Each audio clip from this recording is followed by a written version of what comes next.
Good morning. It's Friday, September 19th. The multi-front war in the Middle East is now 714 days old. I'm your host, FDD Senior Research Analyst Natalie Ecanow, filling in for Jonathan Schanzer. Welcome back to the FDD Morning Brief.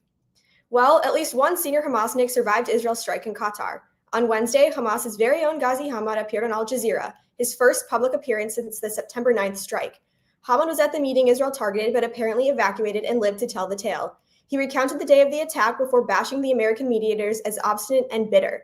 It's televised evidence that Israel's strike failed and might have pushed Hamas to dig its heels in deeper. Our guest today is Garrett Exner, an adjunct fellow at the Hudson Institute and the executive director of the Public Interest Fellowship, which helps political, policy, and journalism professionals elevate their careers. Garrett spent over a decade in the U.S. Marine Corps and is deeply tapped into all things U.S. national defense, and not to mention, he once participated in FDD's National Security Network. We'll cover lots of ground today, particularly related to Israel's battles in Gaza, so stay tuned.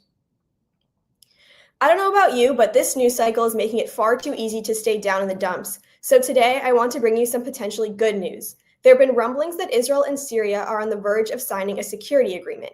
Syrian President Ahmed al-Shara told reporters on Wednesday that negotiations with Israel could produce results within days. Another Syrian minister said yesterday that he expects Damascus will sign several agreements with the Jewish state by the end of 2025.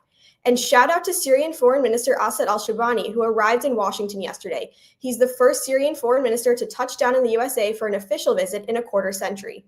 But back to the security pact. The details are still a work in progress. Damascus wants Israel to stop operating in Syria. Israel wants to keep troops stationed at strategic locations. Some sort of demilitarized or buffer zone will have to be ironed out. Damascus is using the 1974 disengagement agreement between Israel and Syria as its yardstick. Jerusalem is referencing the 1979 peace agreement with Egypt, which sliced the Sinai Peninsula into 3 zones. But before you crack open the bubbly, a word of caution. Al-Shara's government remains populated by former jihadis and suckled by a hodgepodge of foreign actors, including the Turks and Qataris. But I promised you good news, so I'll close with this. Let's not understate the historic significance of sustained direct engagement between Syria and Israel, the likes of which were unthinkable only 10 months ago. So get that champagne ready, just maybe don't go popping it quite yet. And now for your headlines. Headline 1, Israel's anti-missile laser system is nearly operational. The system is called Iron Beam. It's been in development since 2014.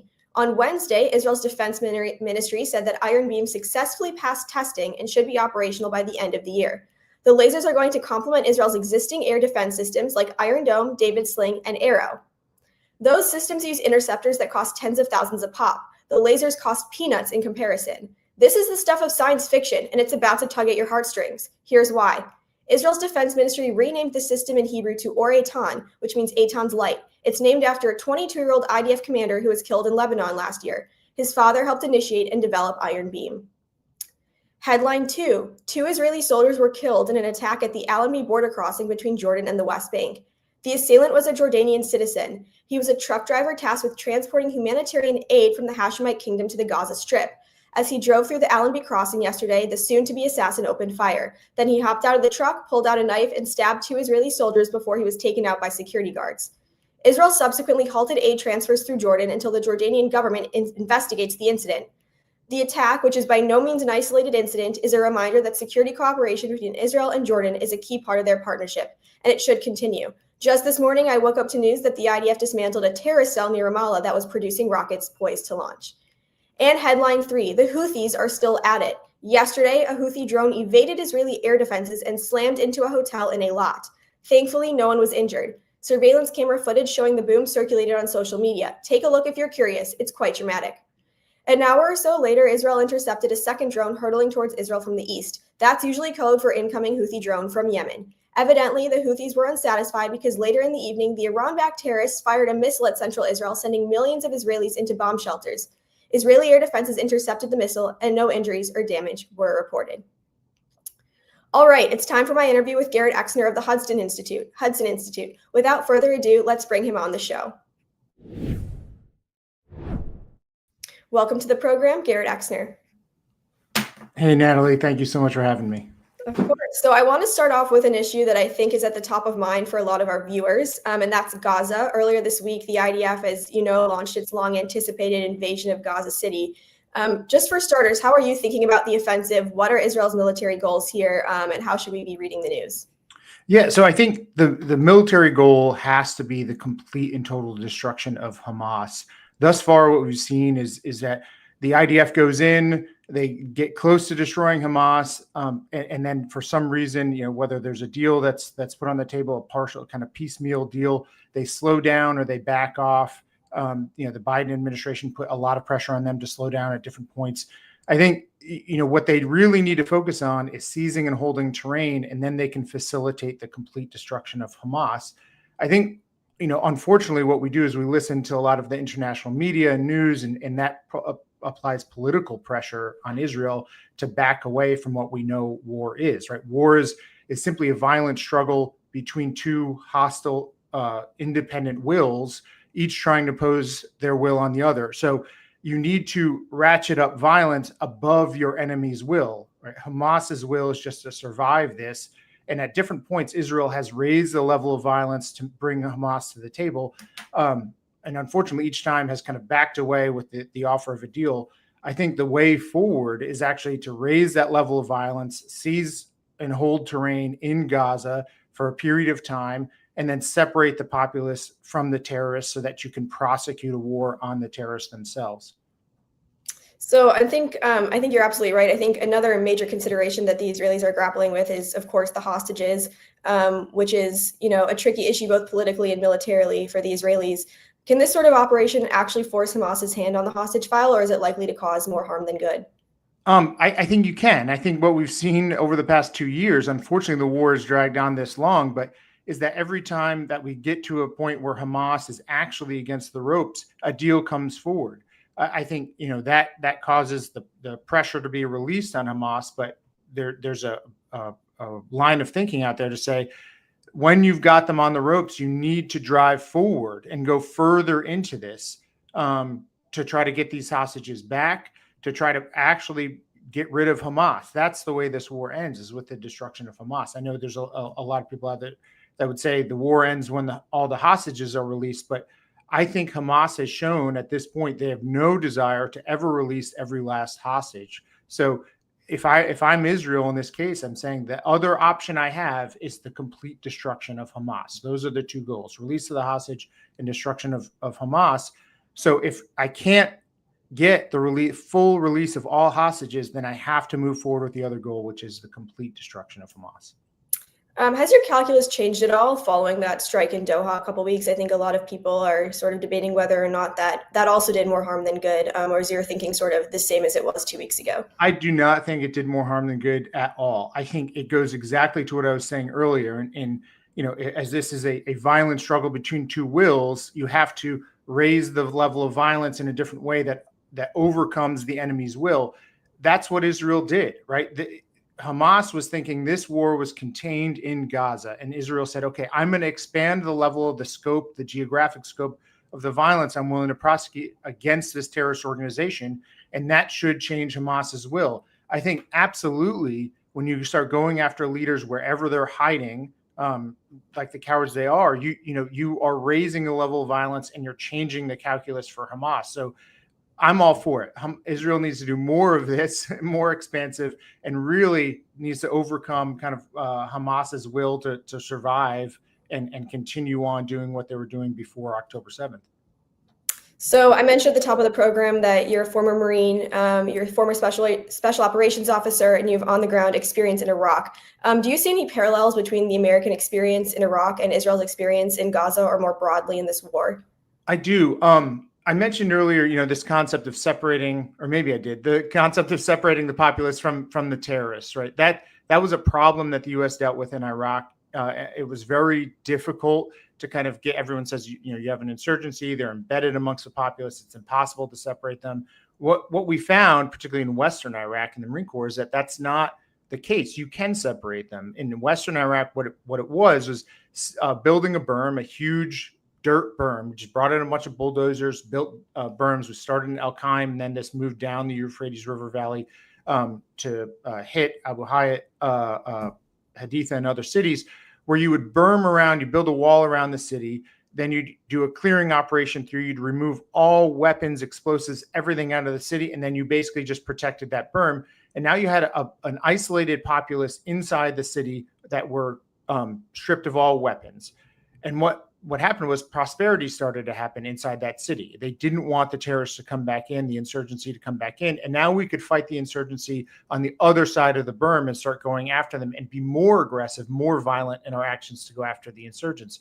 What happened within a year of those initial berms starting in Al-Qaim, then moving down the river, was the Al-Anbar awakening. That happened because all of a sudden you now separated these powerful sheikhs from the insurgency and were able to coax them into joining the side of liberty and freedom. Now, Iraq's a bad case study because in the early teens, 20 teens, the Obama administration pulls out and everything kind of unravels from that point. But from my experience in Iraq, 2007, 2008, 2009, things progressed dramatically after the burning of those cities and the separating of the populace from the insurgency, from the terrorist organization.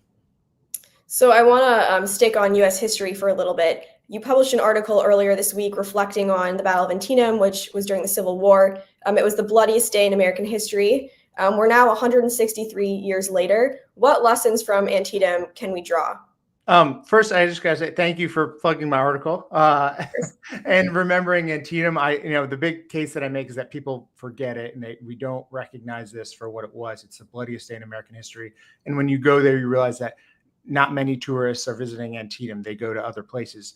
But the thing that I really want to draw out from it is there's an idea of moral clarity in warfare. And, I think this is actually very relevant to today for Israel, for Ukraine, for a lot of places to say, when you're on the side of good, you can't let people kind of push you into compromise. The thing that happens in Antietam is that General McClellan does not want this big bloody battle. He doesn't want to destroy the Army of Northern Virginia. He's a war Democrat at the time, meaning he's only in this to preserve the Union. He doesn't want to end slavery. And Lincoln is looking at this saying, no, this war has to be entirely about freeing the slaves.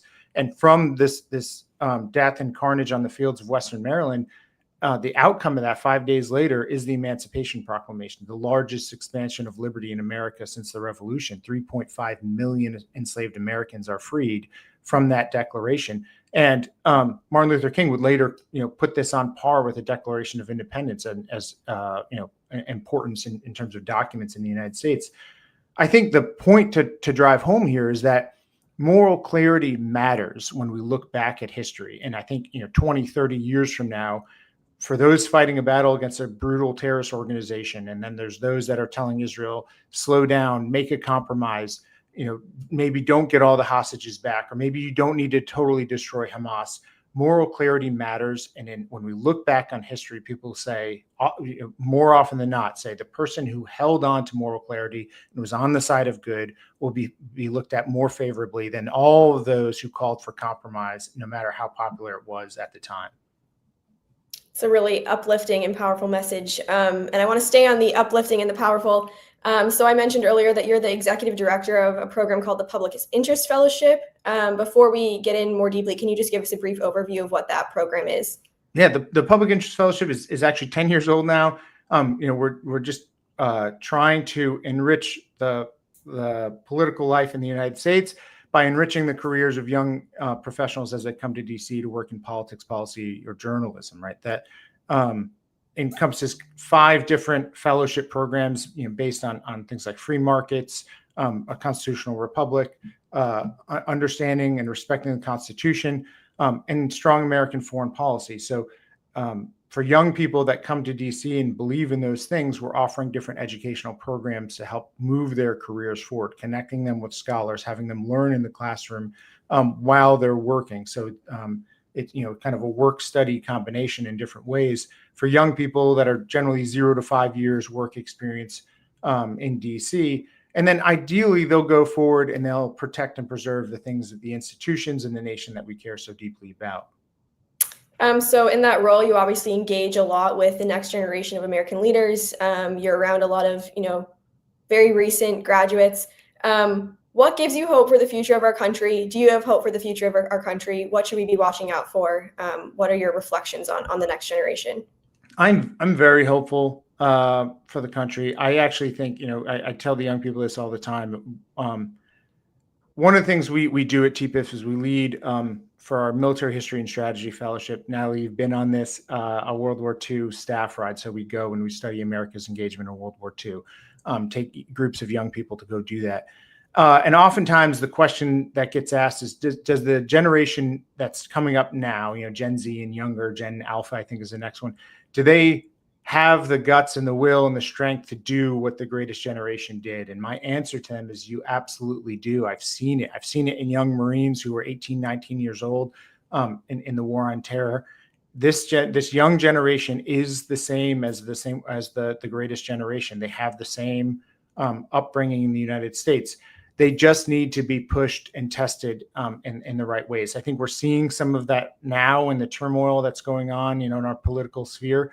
But I have no doubt that young Americans who believe in freedom and liberty will rise up to the challenge, and they'll do the right thing when it matters most. So I'm optimistic long term. I'm long on American liberty. I think it's going to work out. Okay, so I think that's a perfect place to end on this Friday episode. So thank you, Garrett Exner, for joining us today on the FDD Morning Brief. Thank you, Natalie.